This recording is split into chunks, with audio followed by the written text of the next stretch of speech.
Last time, the Star Warrior Chronicles mirrored princes. We meet a new character as the Star Warrior Agency has sent Catherine Max to help protect our heroes and also just be their friend in general. Though at first the gang has seemed to be skeptical, Edric especially, seeing how he thinks this is his father's way of trying to do his job, that someone else do his job for him. However, they soon learn that she's just there to protect and be friendly as possible. And after a few moments of trying to get her up to speed, she manages to fit into the group quite nicely. This will lead us to today, where now they await whatever Overload do next, hoping it will come sooner, but you never know with him. Episode 8, Man's Best Friend. Another hot summer day in London as the gang decided to take a trip to their local ice cream parlor. No clouds in the sky, light breezes. It was a perfect day to get out and do whatever as they spent their time partaking in their own scones. Except Catherine, who stood by and watched the other three sat at the table and ate. I'll give you some credit. You were right about these things. Eileen proudly snickered while finishing her bite. About time I get some respect. Though, I'm still surprised you aren't having one yourself. She looks over to Catherine, who was still keeping an eye out. As much as I would like one, I gotta make sure I stay healthy and fit. Can't defeat enemies with all this sugar in your body. Edric laughed as he came over to her. He isn't attacking us now. Relax. Besides, one cone isn't gonna hurt you. In fact, it might even balance out your sugar levels or whatever. With all due respect, that's not how the human body functions. But I thought you guys were Starvadian. Dragno finishes this quickly. They are, as for matter of fact, Starvadians have nearly identical anatomy as Earthlings do. The only difference from what I can tell is that Starvadians are more likely to be born with abilities. A plus, young Dragonhill. You clearly did your research. Edric shrugged at hearing that. I wouldn't say that. It's more that when you have a Starvadian father and an Earthling for a mother, it's easier to tell. Wait, he has human parents? Both Dragno and Edric laughed. I'm referring to me. Now who's the dumbass? She gave him a spiteful look. Says the one who poorly worded his statement. As they finished laughing, Edric and Eileen finally finished their cones. Catherine took the lead as they went home. I've been doing a lot of my own research. At this point, I think I nailed every nook and cranny in this town. Suffice to say that nothing can hide from me. Oh, that's a bit excessive, wouldn't you say? She waved her finger in pride. Maybe. I won't deny that.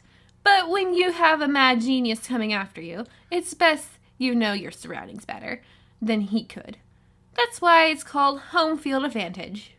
I'm more impressed that in a week she learned more than I did, and I lived in this place for my entire life. Same here, but I guess they chose her for a good reason.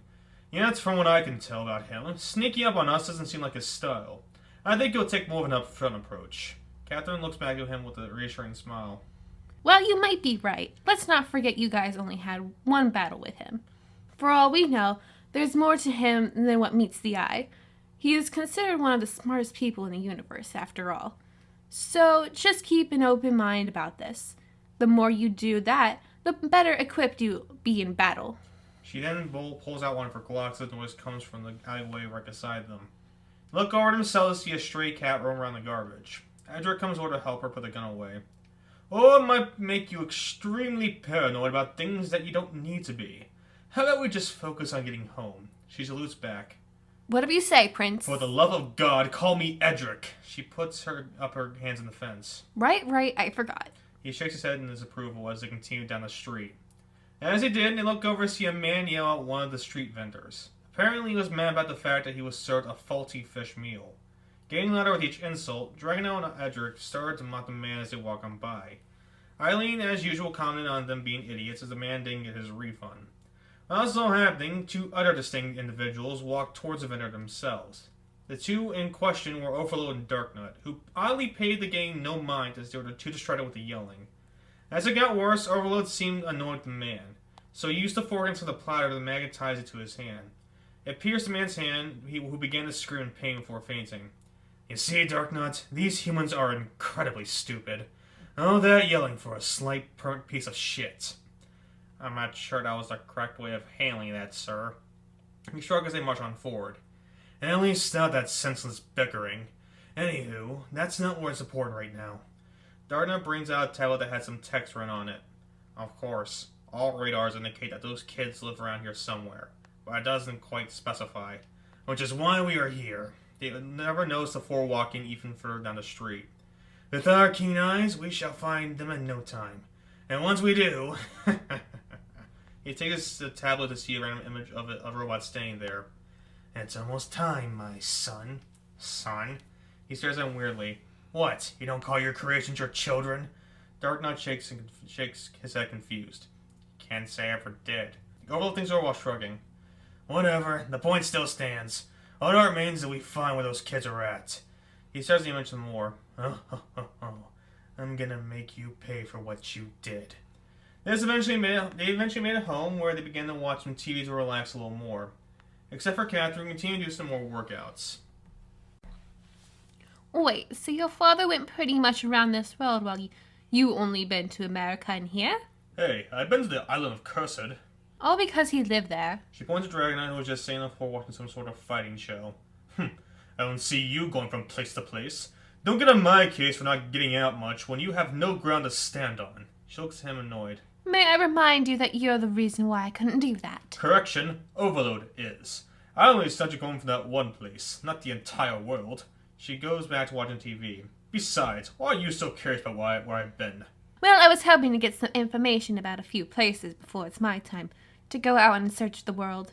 You think me being a prince pretty much means I can go wherever, whenever? She shrugs as some intriguing news came on the television.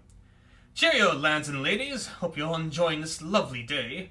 Unfortunately, I come bearing some awful news. It seems some crazed psychopath is going door to door like some sort of Jehovah's Witness. If you knock on the door, be wary because it might be them. Catherine comes over to hear for herself. What? Are you telling me there's more to worry about? See, this is exactly why I went to all those extreme measures. They all roll their eyes at the top of the TV. I'm sure it's nothing. Probably a scammer trying to sell some sort of cheap knockoff toy or whatever. Trust me, we know all about those scammers. You want to hear the time when Grandma Starkiss almost fell for one of those de-aging ingredients during her trip to Earth? They both laugh as Catherine remained cautious. Well, I'm not going to sit around and let whoever that person is terrorize us. I'll be back in 5 minutes. She has off as they continue to look at her weirdly. Paranoid indeed. Edric turns Dragonite on amused. 2 years are conscious. Wouldn't you go find whoever those weirdos are? He nods with that same look. Shouldn't be too hard. He goes off immediately to do just that. This leads us back to another house somewhere far away from them. It belonged to a woman who was about to go out and take a walk. As she opens the door, Overlord and Darknut stood there studiously. That is, until they posed pridefully. Look alive, Edric Starkiss, for we know you're in there, and this time you aren't going to get away from that easily. The lady screamed in fear before closing the door. They hear multiple locks, soon followed by loud footsteps going up to some steps. That's when they see some curtains part on top of the house with her looking through. Call me crazy, but I don't think this is his home. After coinciding fact, they both sighed noise before he brought out the tablet. He tapped something on it before putting it away. Are you sure those radars said this was the place? Of course. After all, you made them to be as accurate as possible. They should be here. Oh, really? He looks over to see everyone else looking at him cautiously. I'm starting to think you might have read them wrong. Impossible. I checked them over 12 times. Overload quickly shuts him up. I'm sorry. Are the millions of civilians that have nothing to do with anything not a good enough case to show that you're wrong? Dark Knight hangs his head in shame. Don't look so gloomy about it. You got it wrong. We'll head back and reread the location. This time, we'll make sure it's correct. He nods understanding as he begin to walk away before something catches Overload's eye. They stop mid-tracks to see what's going on. What's that up there? Weirdest looking bird I have seen. Overload shook his head as he takes a closer look. That is not a bird. He meant to see Dragonite fly in the air with his back turned to them. With a small snicker, he turned back to Darknut devilishly. I'll take back everything I said. Looks like you were right all along. He figures out soon after while going for his sword. Shall we attack now? Overload stops him with an idea. Attacking won't do us any good. Remember, we need to find their base operations. It's best that we follow him and then send that robot to attack. Understand? After thinking it through, Darknut nods with his own devilish smirk. They move in closer as Dragonite continued to look all around him. Going back to him, he was able to try to find 2 individuals mentioned on the news. Yet no matter where he looked, he saw nothing. Yep, and as we thought, nothing more but a simple headline. As he continued, a noise of someone calling out to him came from below.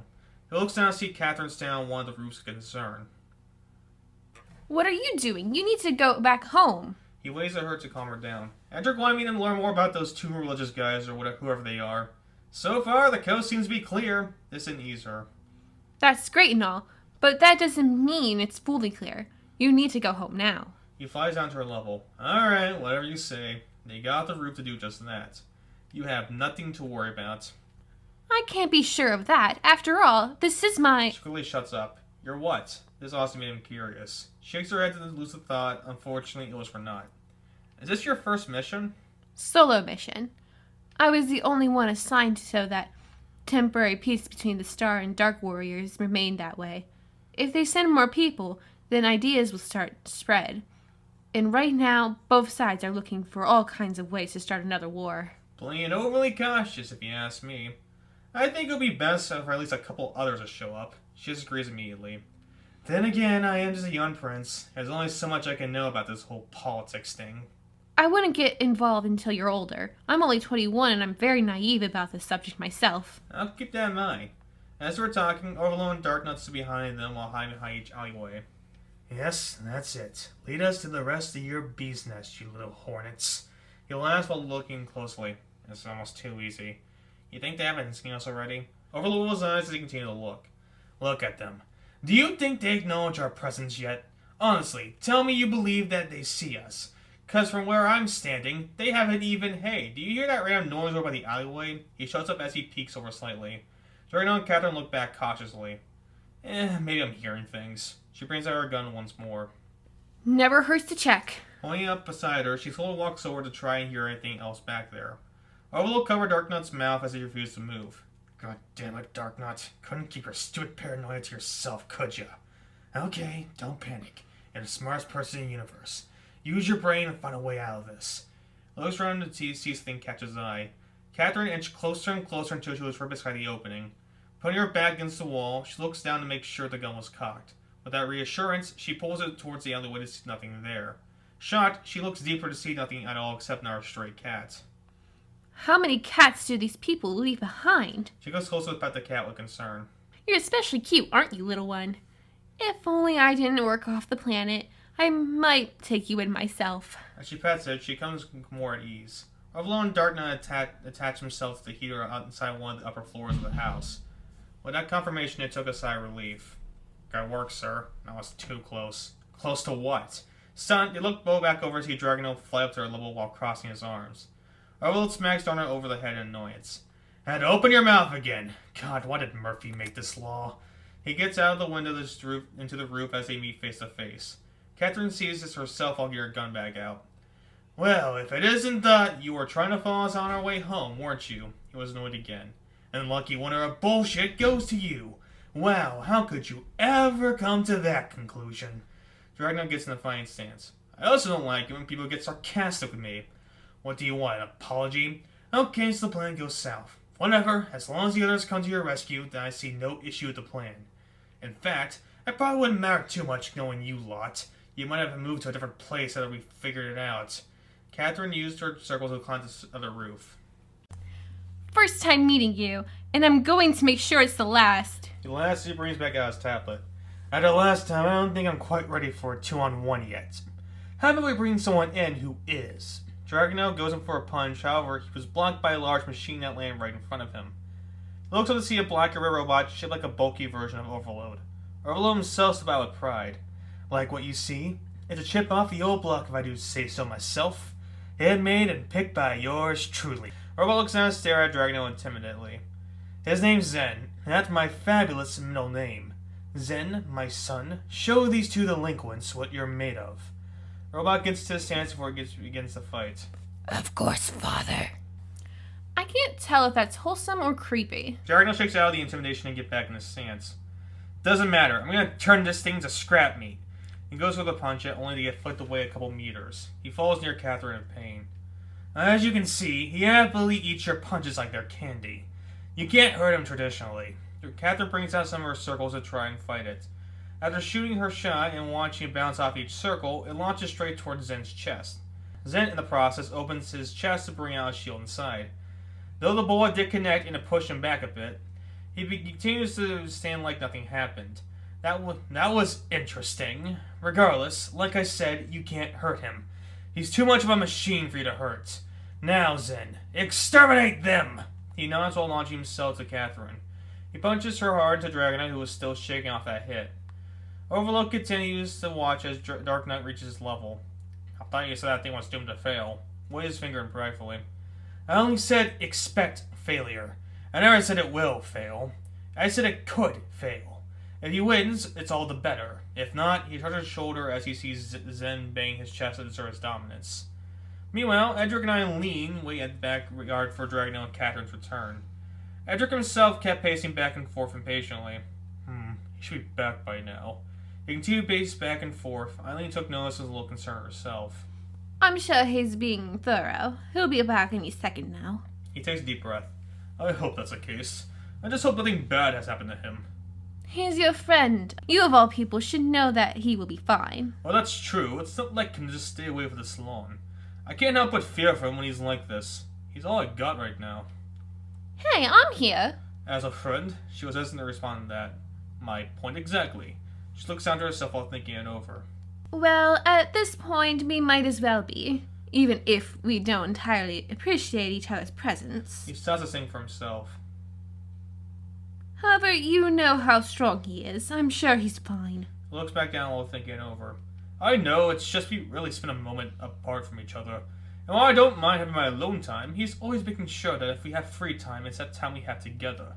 She takes that into consideration. There's something else you're worried about, isn't there? He hesitates before saying his next thought. I haven't told anyone this, so I doubt you'll care that much.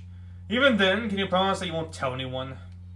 You have my word. Besides, I think if he was going to hear this, it would be best from you. He nods in understanding. I think he has some sort of problem. So that her confused. I don't fully remember when it started, but I do know when I noticed it. We've been friends since we were 3. Both our fathers being the Star Council might have something to do with that. You know, we always enjoyed each other's company. However, it never got to the point where we became too clingy. That is, until a couple years ago. I know it started earlier, but I don't remember all the details. The point being is that he always tries to be by my side every moment he can.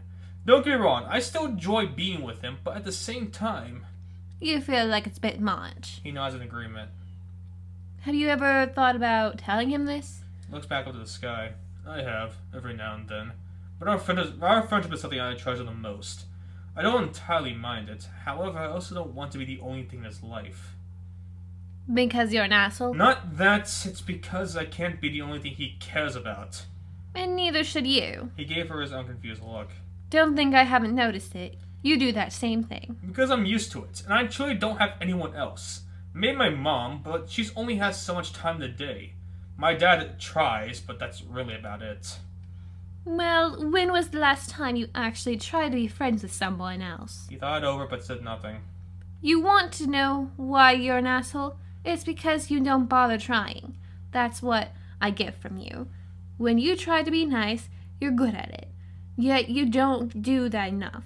Every time I think you're being a good person, you turn to the asshole I know you as. Maybe you should actually try to be better for once. I get what you're saying, but I can't. She raised her eyebrow. Why? Because you think I might not understand? No, because I don't know how. When Dragonelle and I became friends, it felt easy back then. Now I can't tell what he's thinking. That's why I stopped trying, because I don't know how. She starts to understand what he just said. I'm sorry, Eileen, but... You know, it's actually kind of funny. It looks so funny.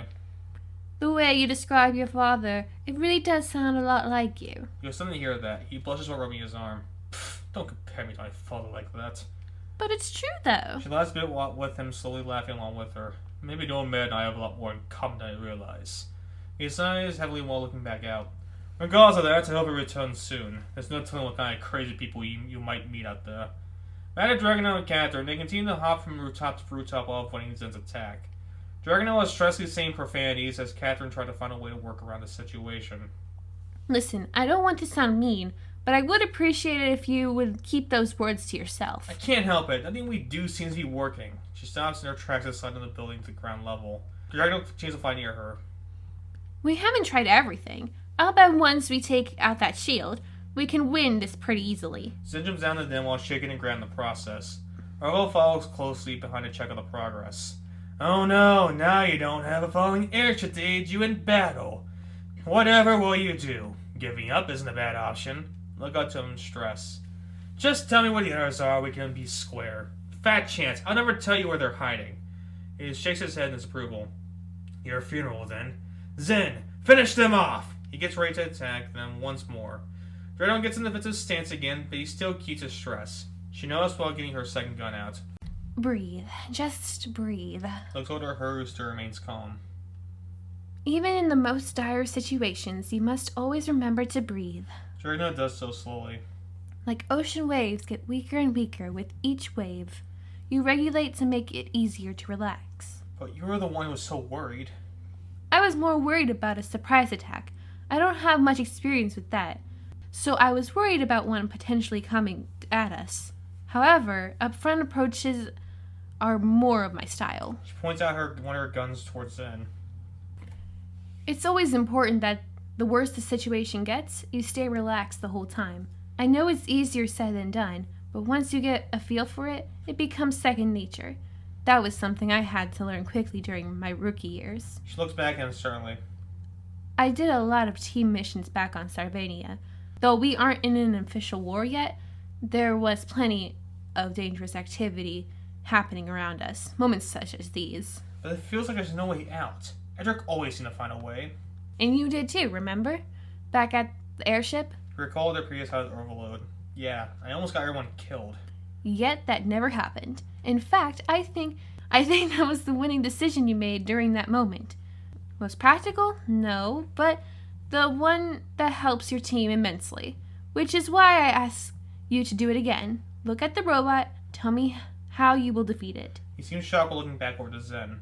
Honestly, just straight punch you and do nothing. Well, most other street attacks won't even dent it either. Like I said, in order to get a clean hit, we'd need to break that shield. As they were planning, they kept dodging Zen's attack one after another. This started a board overload, who kept watching in annoyance. Zen, it might be easier to finish this if you would. I don't know. Actually hit them! Zen looks back over to him embarrassed. I'm sorry, Father, but they're too fast for me. They gave Dragonel an idea.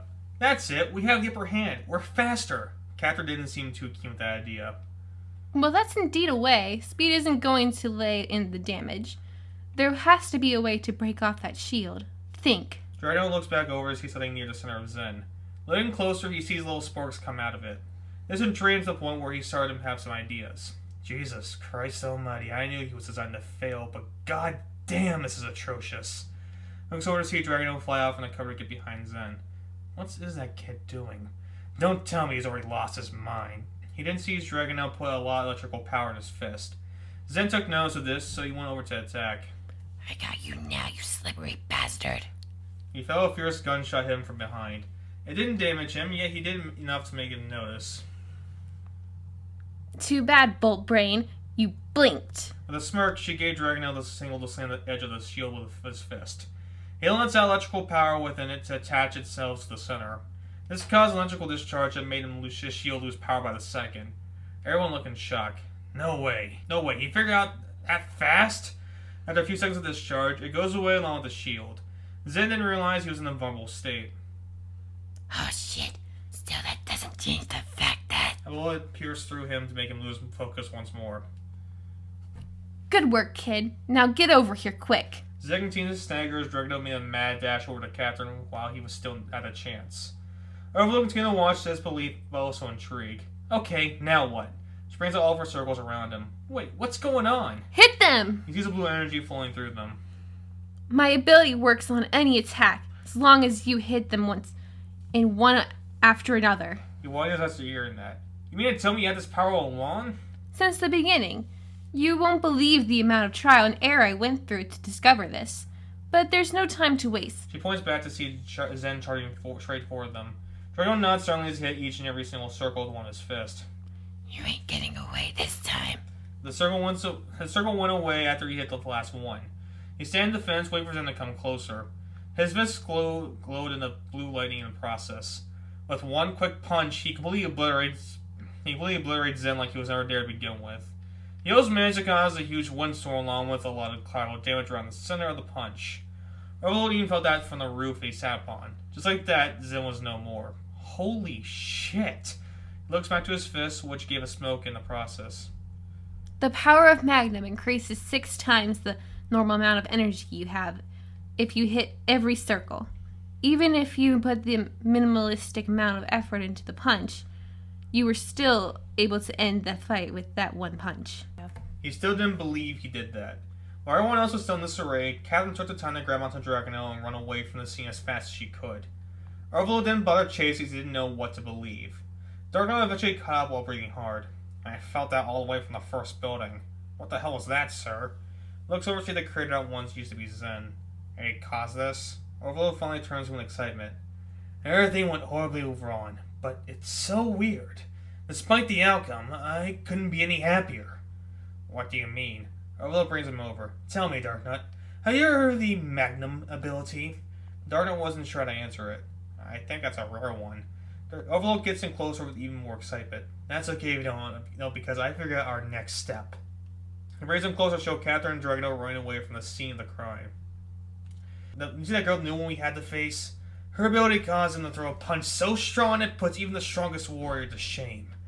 Zen was created out of tungsten and megabits, some of the strongest material one could find. And just one punch at the max level is all that it took to destroy him. If we get our hands on that ability like that, think of the possibilities we can have just under our fingertips. Darkness was still confused. So what are you saying is that we need to get her ability? Earl hugs him with glee. That's exactly what I'm saying. Good on you, man. Though he still wasn't sure, he happily went along with it as their new plan came unfolded. It was getting late in the day. Catherine and Dragon and Tina walked down the street as they processed what happened. She just finished being on the phone with someone as they walked.